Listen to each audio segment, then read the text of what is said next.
అదే RTV app వార్తల్ని క్షణాల్లో చదివే అవకాశం ఉంటుంది. ఒక న్యూస్ పేపర్, ఒక టెలివిజన్ ఛానల్ మీ చేతుల్లో ఎప్పుడూ ఉంటాయి.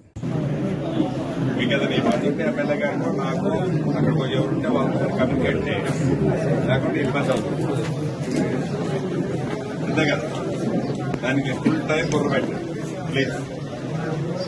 ఫుల్ టైం బుర్ర పెట్టండి. కాకుల లెక్కలు చూపించవచ్చు. మిషన్ భగీరథతో 100% మనం నీళ్ళు ఇచ్చినాం. ఎంపీడీ వాళ్ళు కూడా వాళ్ళతో కోఆర్డినేట్ చేసుకోండి. టైం టు టైం వాళ్ళు చెప్పేది నిజమా తప్ప అనేది మేడం గారికి కమ్యూనికేట్ చేయండి. డాక్టర్ గారికి వారం రోజులు 3 రోజులు రాడు సార్ మిషన్ భగీరథ తెలిసింది కాబట్టి నేను మీతో చెప్తున్నాను కదా.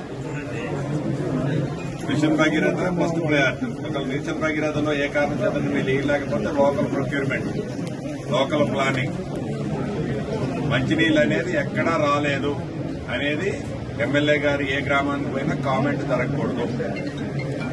దానికి ఏమి ఏర్పాట్లు కావాలో అన్ని పర్ఫెక్ట్ చేసుకోండి. పేపర్ల మీద మీ ఎస్ఐ గారు చూపించినట్టు చూపిస్తే నమ్మే అంత పిచ్చోళ్ళం కాదు. దయచేసి ఇది ఒక్కటి మటుకు మిస్ చేయొచ్చు. ఎండీ వాళ్ళు దానికి కోఆపరేట్ చేసుకుని చెక్ చేసుకుని టైం టు టైం అవసరమైతే ప్రతిరోజు మార్నింగ్ మేడం గారికి డాక్టర్ గారికి ఒక 5 నిమిషాలు ఈ డ్రింకింగ్ వాటర్ మీద మీరు ఫీడ్బ్యాక్ ఇవ్వండి అన్ని మండలాలు. Very important. ఈ పోలీసు కూడా వచ్చి అందరూ కొత్తగా వచ్చారు. నాకు కానీ మేడం గారికి కానీ ఈ ప్రభుత్వానికి ఎవరి మీద కోపం లేదు.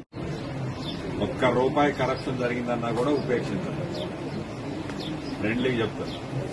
ప్రజలకి రైతులకి ఇబ్బంది లేకుండా దాన్ని కంఫర్ట్ గా ఎంత పెద్ద నా తమ్ముడు ఉపేక్షించారు. రెవెన్యూని అయితే ప్రక్షాళన చేసేది ఈ ప్రభుత్వం యొక్క ఆలోచన.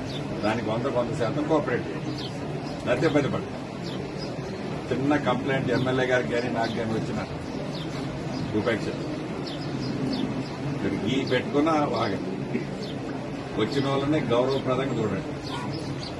ఏంటి చీడ పురుగులాగా చూడండి రైతుల్ని. గత ప్రభుత్వం అది చేసి అట్లా అయింది. ఫ్రెండ్లీగా వాళ్ళతో కూర్చోబెట్టండి, ఓపిక వినండి, టైం స్పెండ్ చేయండి. రిజిస్ట్రేషన్స్ ముఖ్యం కాదు, ప్రజల సమస్యలు పరిష్కరించడం. మరిన్ని వీడియోస్ కోసం ఛానల్ ని సబ్స్క్రైబ్ చేయండి. లేటెస్ట్ అప్డేట్స్ కోసం వాట్సాప్ ఛానల్ ని ఫాలో చేయండి.